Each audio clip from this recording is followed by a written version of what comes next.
Bueno, pues vamos a grabar las soluciones del seminario número 5. La primera reacción se trata de una simple reacción de acilación de Friedel-Crafts, donde el benceno va a reaccionar con un cloruro de ácido y este cloruro de ácido va a estar activado por el tricloruro de aluminio, que es el catalizador. Ya sabemos que este tricloruro de aluminio lo que va a hacer es coordinarse el aluminio con el cloro, que está unido a su vez al CO, ¿de acuerdo?, para dar esta especie con el cloro positivo y el aluminio negativo, que es tremendamente reactiva.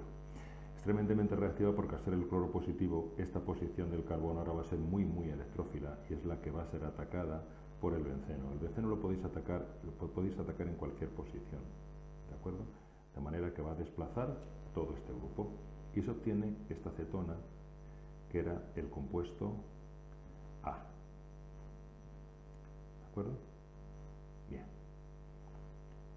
Esta cetona es reducida mediante la reacción de Clemmensen, que es con amalgama de zinc y mercurio en medio ácido clorhídrico o H+, como queráis, y lo que hacemos es reducir el grupo carbonilo a CH2. Esta es la reducción de Clemmensen. Luego tendremos esta cadena ya completamente saturada. Reducción de Clemmensen. ¿De acuerdo? Bien, la tercera, este es el compuesto B.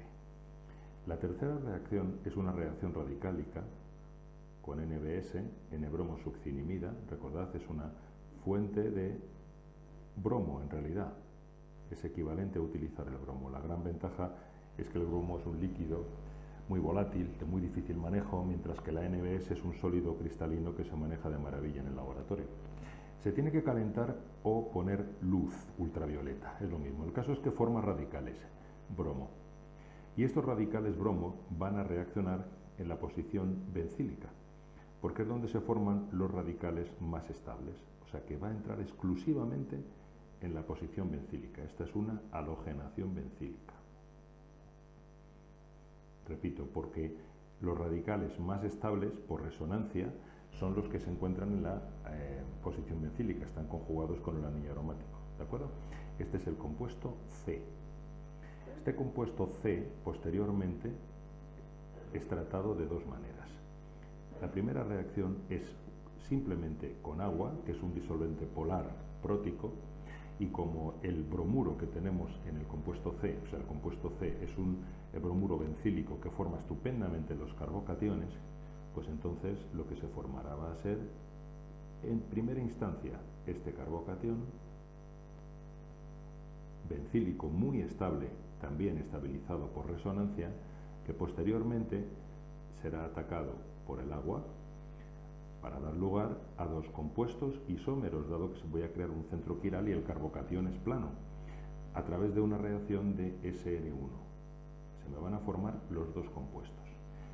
Ya sabéis que primero ataca el agua, después se pierde un protón y ya queda el OH. Así que entra el agua, sale un protón, queda el OH, pero me van a quedar dos compuestos, que serían, por un lado, el compuesto que quedaría del ataque por uno de los lados, más el compuesto que quedaría por el ataque por el otro. Yo, para no complicaros la cosa, os puse en realidad que se formaba solo uno. Me podéis poner solamente uno de los alcoholes, pero en realidad se están formando los dos. ¿De acuerdo? Bien, este es el serial, digamos, los compuestos que vamos a denominar D. Cualquiera de ellos, me da igual. ¿Vale? Bueno, estos compuestos D, cuando se trataban con ácido sulfúrico, daban lugar a una deshidratación. La deshidratación aquí solamente puede ir activando el OH, perdiéndose, formándose nuevamente el carbocatión, ¿de acuerdo? A través de una E1 se forma nuevamente este mismo carbocatión, el carbocatión que tenemos ahí a la derecha, ¿de acuerdo? Para dar lugar posteriormente a el compuesto de eliminación que iría con este hidrógeno, ¿de acuerdo? Este es el hidrógeno que se va a perder para dar lugar finalmente al compuesto E. Y el compuesto E va a ser mayoritariamente este alqueno que voy a dibujar, porque por un lado solamente se puede formar este alqueno, no se puede formar otro, pero sí, en esta posición quiero decir, pero sí se podría formar isómeros cis-trans o ZE, ya sabéis. Y en este caso el compuesto mayoritario va a ser el E, evidentemente, siempre es más estable, ¿vale? Luego este sería nuestro compuesto E, precisamente. ¿Cómo podríamos llegar desde el C hasta el E, que me lo pedían también? Pues a través de una E2, con una base fuerte, no impedida, como el metóxido sódico, aunque aquí en realidad daría igual poner una impedida, pero va a reaccionar mejor una no impedida, o no voluminosa, metóxido sódico en metanol y caliente. ¿De acuerdo? Obtendríamos el compuesto E. Así que ya hemos terminado toda la parte de arriba de la ruta. Ahora cogemos el compuesto E y lo tratamos con ácido metacloro perbenzoico, que lo que hace es formarme el epóxido. Bien, en realidad se me van a formar dos epóxidos, por arriba y por abajo del doble enlace. Voy a considerar, ¿veis? Aquí se me formaban dos epóxidos, ¿vale? Voy a dibujar los dos. El primero de ellos, con el ácido metacloro perbenzoico, se me van a formar, repito, dos epóxidos. Uno, por arriba, voy a considerar el doble enlace de esta manera, con el fenilo para acá, LH para acá, epóxido. El metilo para acá, y la cadena de 1, 2, 3, 4, 5 para allá. Así que este sería uno de los epóxidos, ahora veremos cuál es, y el otro de los epóxidos sería este otro. pH, ¿veis? Por arriba y por abajo, dado que el doble enlace es plano y ese oxígeno puede entrar por los dos lados. Vamos a ver cuál es cada uno y luego ya continuaremos. Bien, vamos a ver la estereoquímica. Este carbono rojo que tenemos ahí, será, fijaos, tenemos en el plano un oxígeno y un carbono, que sería este oxígeno y este carbono. Hacia adelante tenemos otro carbono que es el del fenilo, y hacia detrás el hidrógeno. Yo sé que este ya es el 1 y este es el 4, pero entre estos dos carbonos no puedo distinguir todavía. Ahora bien, el carbono de la derecha, que es este que veis aquí, está unido al oxígeno y a dos carbonos. ¿Lo veis? Al oxígeno y a dos carbonos.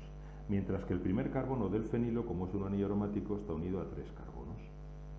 Ya lo tenemos claro. El 1 es el oxígeno, el 2 es este, por la presencia del oxígeno, que tiene mayor número atómico que los carbonos, y el 3 será este. Luego, este es el R. ¿De acuerdo? Vamos a ver el azul. En el azul vamos a hacerlo de una manera muy similar. Es el R. Vamos a hacerlo de una manera muy similar. Ahora cogeremos y diremos, tenemos en el plano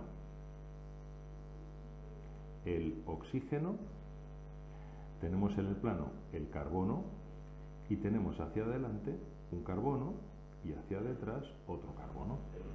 El 1 es el oxígeno, pero de los otros tres carbonos todavía no puedo distinguir. Ahora bien, el metilo no está unido a nada más. Esta cadena de detrás está unido a otro carbono, mientras que el carbono de la izquierda está unido al oxígeno del epóxido, otra vez, y al primer carbono del fenilo. Ya tengo la diferencia. El 1 es el oxígeno, el 2 es este por la presencia del oxígeno, el 3 es el de atrás y el 4 es el de delante. Ojo que el 4 viene hacia adelante, porque si hago 1, 2, 3, me sale S, pero en realidad va a ser R, precisamente porque el 4 viene hacia adelante. Así que este es el R, y consecuentemente el otro será el S. ¿Entendido? Bien, vamos a coger ahora los dos enantiómeros estos y les vamos a hacer dos diferentes reacciones a cada uno de ellos. ¿De acuerdo? Bien.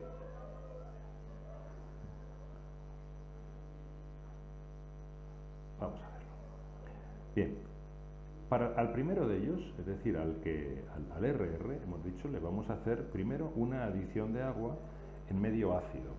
Ya sabemos que las adiciones de agua, las adiciones en medio ácido en general, ¿vale?, dan ataque al carbono más sustituido. ¿De acuerdo? Al carbono más sustituido. Bien, en este caso el carbono más sustituido es el azul. Entonces, si el agua, que me va a dejar un OH finalmente, ataca siempre por el lado contrario al que está el oxígeno, luego, si ataca y abre de esta manera, ¿qué me va a dar? Fijaros, me quedará el OH del epóxido hacia arriba, mientras que el OH del agua habrá entrado por abajo. En el carbono azul, que es en el de la derecha, hacia arriba me quedará el metilo y hacia detrás el pentilo, mientras que en el carbono rojo, que es en el de la izquierda, hacia adelante me quedará el fenilo y hacia detrás me quedará el H. ¿De acuerdo? Este es el compuesto que obtengo en medio ácido, porque ataca al carbono más sustituido. Bien, ¿qué pasará cuando este mismo compuesto sea atacado en el carbono menos sustituido, que es el medio básico? Al carbono menos sustituido. ¿De acuerdo? Pues nada, el ataque se producirá sobre este otro carbono y el par de electrones pasará sobre el oxígeno, que quedará hacia arriba, con lo cual ahora el OH que ha entrado con el agua quedará hacia abajo y el del epóxido nuevamente en sentido contrario. El carbono rojo, que era este, tendrá hacia adelante, pero en este caso hacia arriba, porque ha entrado por abajo del OH, el fenilo y el hidrógeno, mientras que en este caso el carbono azul, que es el de la derecha, el más sustituido, quedará el metilo y hacia detrás el pentilo. Y estos son los dos compuestos que se formarían. ¿De acuerdo? Vamos a hacer lo mismo con el siguiente, pero utilizando dos reacciones diferentes. Primero vamos a hacer la adición con HBr, que es una adición en medio ácido de bromuro, de HBr en el fondo. Y por tanto irá al carbono más sustituido. Bien, el carbono más sustituido, no olvidemos, es el carbono azul, ¿de acuerdo? Y el carbono menos sustituido es el rojo. Entonces, en este caso, el bromuro va a atacar, el bromuro que se va a desprender ahí, va a atacar aquí, ¿vale? Por arriba, evidentemente, porque ahora el oxígeno queda para abajo, de manera que se abrirá de esta manera. ¿Qué me voy a tener? Voy a tener el OH del epóxido, el que queda del oxígeno del epóxido hacia abajo, mientras que el bromuro habrá entrado por arriba. En el carbono azul, que es en el que ha entrado el bromuro, tendré hacia adelante el metilo y hacia detrás el pentilo, mientras que aquí tendré hacia adelante el fenilo y hacia detrás el H. Ese es el compuesto que se forma. ¿De acuerdo? Por otro lado, voy a hacer la misma reacción, pero utilizando ahora un magnesiano, que es un medio básico, como cualquier organometálico. El bromuro de metilmagnesio. Luego después hidrolizo, porque el alcóxido intermedio que se forma, luego después se hidroliza con agua. Aquí en este caso el nucleófilo es el metilo, que es el que tiene la carga negativa, la fracción de carga negativa. Y al ser un medio básico, atacará al carbono menos sustituido, de manera que el metilo va a entrar, por supuesto que va a entrar. El metilo va a entrar por el lado contrario, siempre por el lado contrario al del oxígeno del epóxido, pero en este caso el carbono rojo, abriendo el oxígeno hacia el otro lado. Entonces, ¿qué me quedará? Pues me va a quedar el metilo que ha entrado por arriba, al carbono rojo y el OH del epóxido que quedarán en el otro lado. ¿Veis? Esto es lo que va a quedar.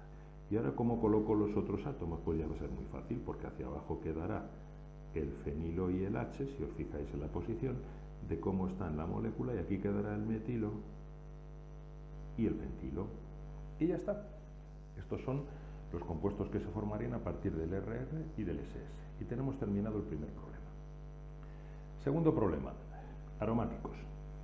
Bien, tenemos que partir de benceno para obtener este compuesto. Tenemos aquí un amino, que es activante, y un nitro, que es desactivante.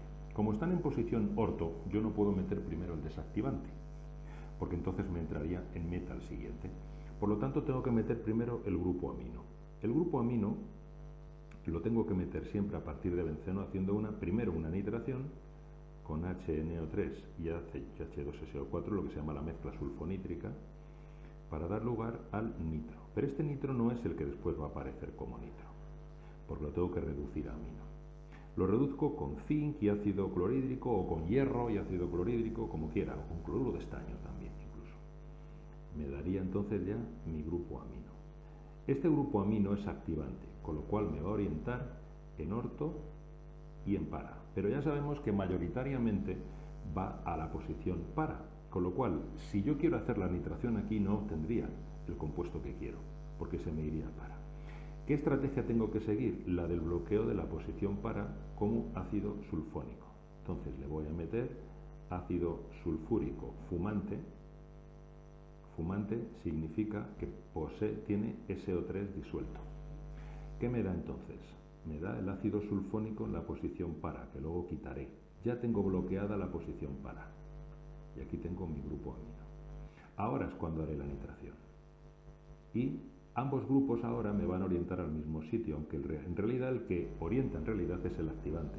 Con lo cual, como la posición para ha sido bloqueada, me va a entrar en orto.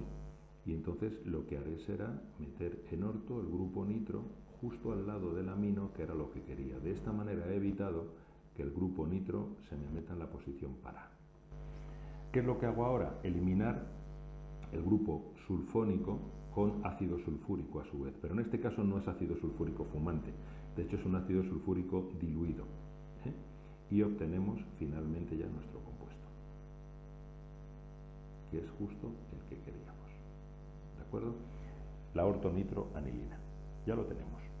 Vamos a por el siguiente, en este caso es mucho más fácil, porque la anilina ya me va a orientar directamente a orto y para. Entonces, si yo tomo directamente la anilina que había hecho en el apartado anterior, es decir, los pasos son los mismos, y nitro, obtendré dos compuestos. Obtendré primero el compuesto orto, que es el que obtuvimos en el apartado anterior, y el compuesto para.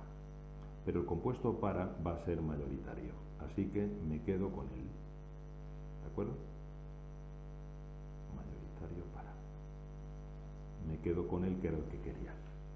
Bien, vamos al siguiente. En este tenemos el problema de que los grupos alquilo, cuando se meten, son grupos activantes, de tal manera que presentan dos problemas. Para empezar, es muy difícil meter un solo grupo, porque una vez que entra el primero, el anillo aromático queda más activado, con lo cual entran más de uno. Así que lo ideal es meter un grupo acilo. Además, en este caso es fundamental, porque es la única manera de poder conseguir que el segundo grupo entre en meta. Así que lo que haremos será una acilación de Friedel-Crafts parecida a la que hacíamos en el primer problema, solo que la haremos simplemente con el cloruro de acetilo. De esta manera, poniendo también tricloruro de aluminio, lo que haremos será introducir un grupo acilo, una acetona. Esta acetona es desactivante, con lo cual me va a orientar a las posiciones meta. Y además, al ser desactivante, hace al anillo aromático menos reactivo, con lo cual solamente me entra un grupo, que es ese. Acto seguido puedo hacer la reacción de alquilación de Friedel-Crafts con el cloruro de etilo y el tricloruro de aluminio. Ahora ya me entrará en meta y lo que tendré será esta molécula. ¿Vale? Esta molécula yo ahora lo reduzco mediante la reducción de Clemmensen, como hemos visto, ¿vale? Clemmensen, con amalgama de zinc y mercurio en medio de ácido clorhídrico y obtendré ya el compuesto final que deseo. Repito, no puedo meter primero el etilo sin más, o no puedo hacer la segunda reacción después de haber reducido la primera, porque entonces me entrarían para, no me entrarían meta, que es como lo quiero. Bien, vamos a por el ácido carboxílico. Los ácidos carboxílicos hay varias maneras de meterlos en un anillo aromático, pero a vuestro nivel lo más normal es oxidar una cadena de alcano, ¿de acuerdo? O de acilo, me es igual. Entonces, ¿qué podemos hacer? Hay varias maneras de hacer esto, veréis. La manera más simple de hacerlo sería metiendo con el cloruro de etilo, por ejemplo, la que queráis. Podéis meter la cadena de alcano que queráis en el fondo, porque al final, al oxidar, se van a oxidar todos los carbonos excepto uno, ¿de acuerdo? Excepto uno, que ese va a ser el que va a quedar como ácido carboxílico. Bien, en este caso, esta reacción es problemática porque, como digo, al meter un etilo, entraría más de uno, y entonces pues podría dar polialquilación. Lo ideal sería hacer la acilación otra vez, ¿de acuerdo? O sea, hacer exactamente lo mismo, pero de la siguiente manera. Vamos a hacerlo en dos pasos. Así, esto es absolutamente seguro y no da ningún problema. Que sería, uno, con el cloruro de acetilo y tricloruro de aluminio, metemos el acilo, como hemos visto antes. 2, amalgama de zinc y mercurio en medio ácido, y ya tenemos nuestro etilo. A partir de aquí puedo oxidar con dicromato potásico o permanganato potásico en medio ácido, esto es Cr2O7. En medio ácido, que son unas condiciones muy fuertes, ¿de acuerdo? Y obtendría mi ácido carboxílico. Y una vez que ya tengo mi ácido carboxílico, como es un grupo desactivante y orienta a meta, entonces le puedo meter el cloruro de etilo sin ningún problema, ¿de acuerdo? Y entrará en meta y obtendré esto que veis aquí, que sería el compuesto final, que es el compuesto deseado, ¿no? ¿Vale? Tendremos nuestro ácido y nuestro etilo en la posición meta. Bien, vamos al siguiente. Estamos en las mismas. Yo puedo meter directamente el etilo, pero siempre es recomendable, se puede hacer de las dos maneras, pero siempre es recomendable, ¿veis? Puedo meter primero el cloruro de etilo y el tricloruro de aluminio, ¿vale? Para obtener directamente el grupo etilo, o bien, mejor incluso, se puede hacer la acilación, la acilación con tricloruro de aluminio y el cloruro de acetilo, 2, amalgama de zinc y mercurio en medio ácido, ¿de acuerdo? Y vuelvo a obtener otra vez el mismo compuesto, la reducción de Clemmensen.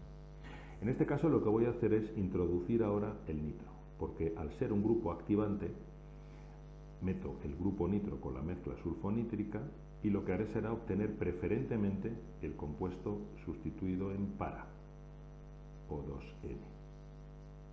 ¿De acuerdo? El compuesto, repito, sustituido en para. Se va a obtener en orto también, pero el grupo etilo ya tiene un impedimento estérico importante y entonces se va a obtener preferentemente en para. Acto seguido es cuando voy a hacer la bromación, que se hace con bromo y hierro, o bromo y tribromuro de hierro, es lo mismo. Entonces se introducirá el bromo justo en la posición orto al activante, que es el que dirige cuando tenemos un activante y un desactivante, y ya tenemos el compuesto. Tened cuidado porque si en lugar de bromo utilizamos NBS, esto no estaba puesto en el problema, pero os lo comento, NBS, entonces no se va a meter en el anillo aromático, se meterá en la posición bencílica, acordaros, ¿de acuerdo? Así que tenéis que distinguir muy bien la bromación con NBS, que es una bromación radicálica, de la bromación con bromo y hierro, que es una bromación en el anillo aromático, ¿de acuerdo? El siguiente es muy parecido, solo que voy a invertir el orden. Es decir, una vez que llegáramos al etilbenceno, exactamente igual que lo hemos hecho antes, no lo voy a repetir, una vez que llegamos al etilbenceno, de las dos maneras que os he dicho antes, pues entonces ahora lo que hacemos es meter primero el bromo, evidentemente, con bromo y hierro. Como es activante y orienta a orto y para, se va a obtener directamente en para el bromo, ¿de acuerdo? Voy a quitaros esto de aquí, perdona. Aquí, voy a ponerlo en para el bromo respecto del etilo, para que veáis que lo estoy dibujando de otra manera, pero da igual.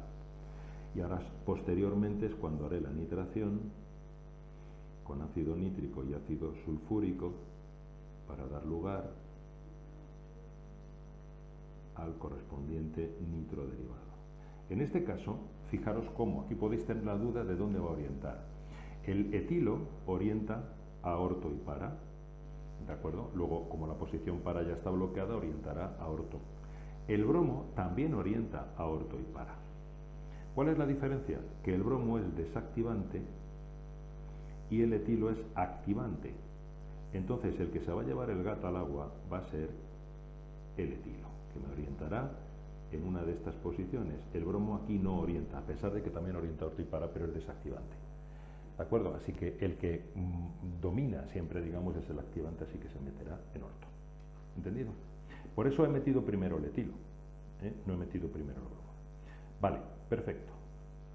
Otro problema más. Vamos al de síntesis de Williamson. Veréis, la síntesis de Williamson de éteres consiste en que nosotros, si tenemos un éter, podemos siempre hacerlo de dos maneras. O rompemos por aquí o rompemos por aquí. Si rompemos por el A, fijaros que la reacción sería entre un derivado halogenado de R más el alcóxido de R'. El alcóxido viene del alcohol, lo formaremos en medio básico, ¿de acuerdo? El alcóxido. Bien, la reacción es una simple SN2, muy fácil. donde el alcoxido ataca, desplaza el halógeno y me daría ya mi éter. Pero también existe la otra opción, que es la opción B. Siempre hay dos opciones. En la opción B, el alcohol va a estar pegado, el alcoxido en este caso va a estar pegado al R' y el X estará pegado, perdón, al R y el X estará pegado al R'. La reacción es equivalente, en un principio sobre el papel. ¿De acuerdo? Sobre el papel sería equivalente porque podría atacar ahora este aquí y desplazarlo también a través de una SN2 para dar el mismo éter. En teoría. No siempre las dos opciones son válidas. ¿Por qué?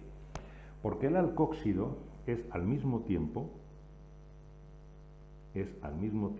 base fuerte y nucleófilo fuerte.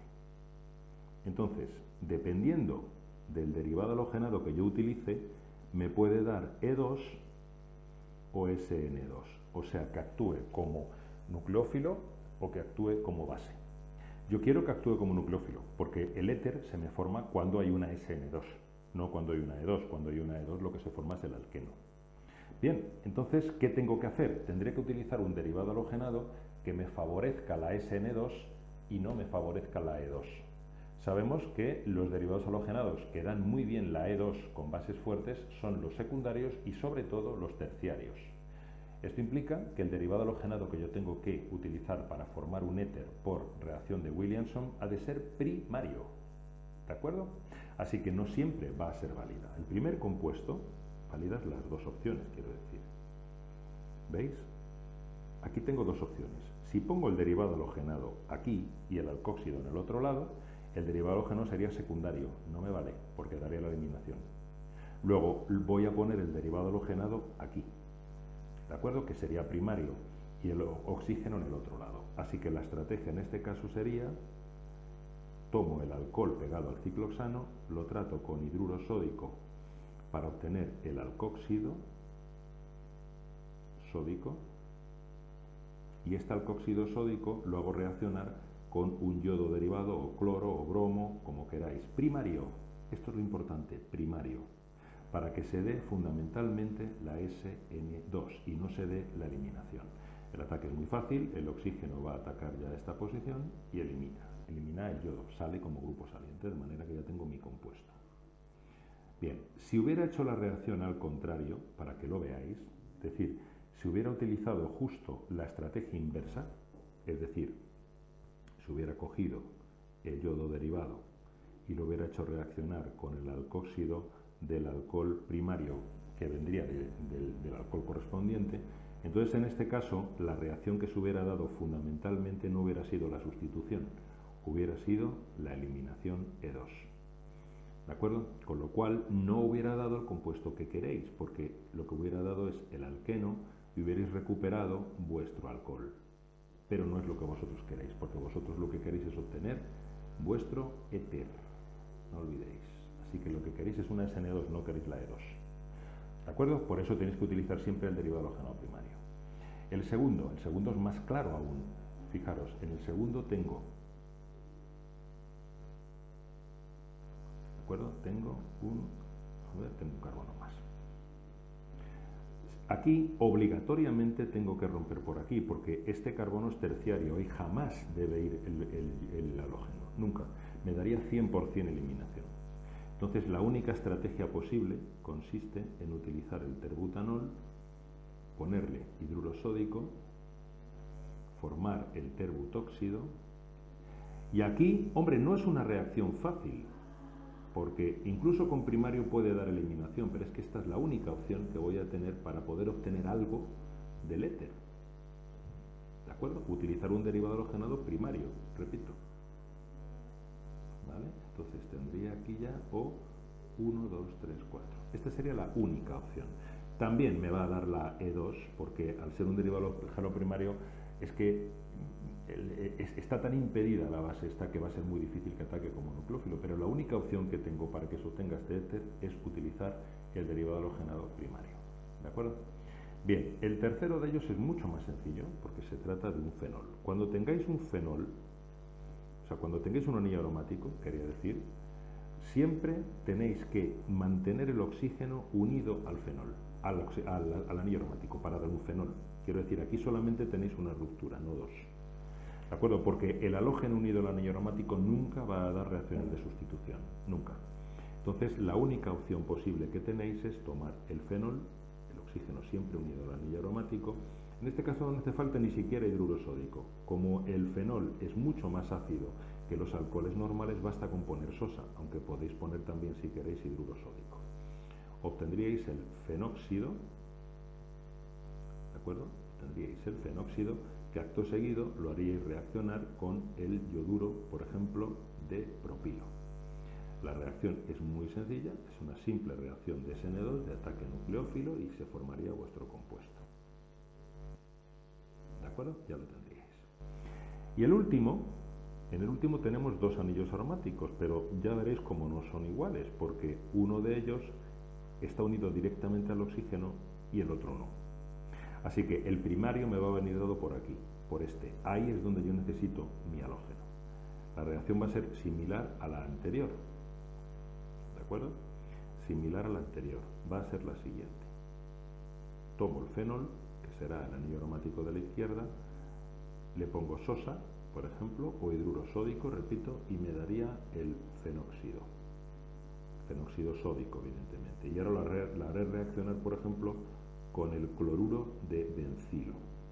¿Veis? Este es el carbono que quiero introducir ahí. La reacción es muy simple, una simple sustitución nucleófila bimolecular para dar ya el compuesto final que yo quiero obtener.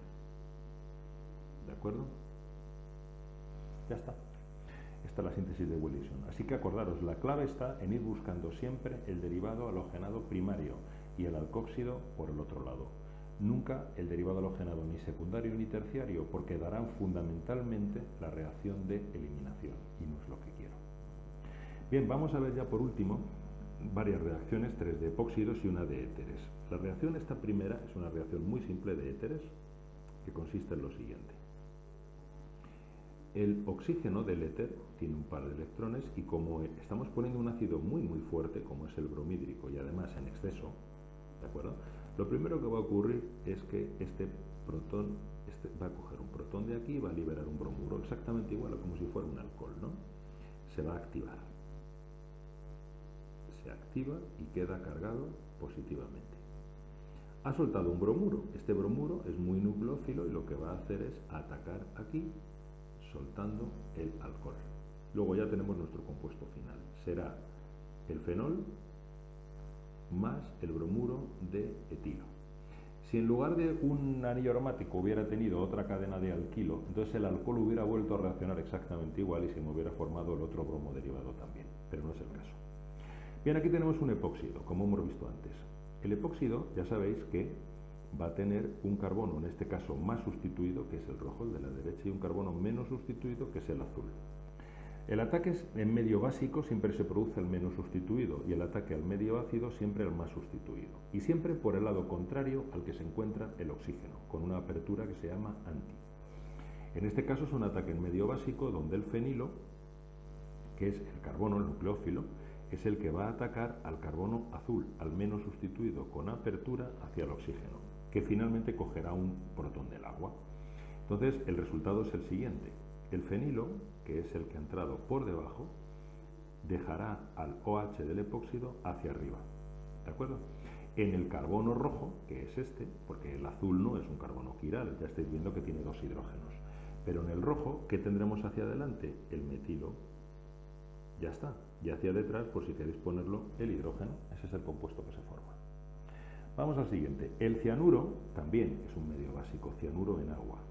Volverá a atacar otra vez al carbono azul, al carbono menos sustituido, y lo volverá a atacar el Cn- siempre por el lado contrario al que está el oxígeno del epóxido, porque por arriba es imposible que lo ataque, porque precisamente está el oxígeno. Entonces lo que dará será lo siguiente. Nuevamente voy a tener hacia debajo el grupo que entra, el cianuro, y hacia arriba el grupo OH, que es el que ha quedado del epóxido. Y nuevamente me quedará hacia adelante el metilo y hacia detrás el hidrógeno, porque este carbono sigue siendo quiral, este no.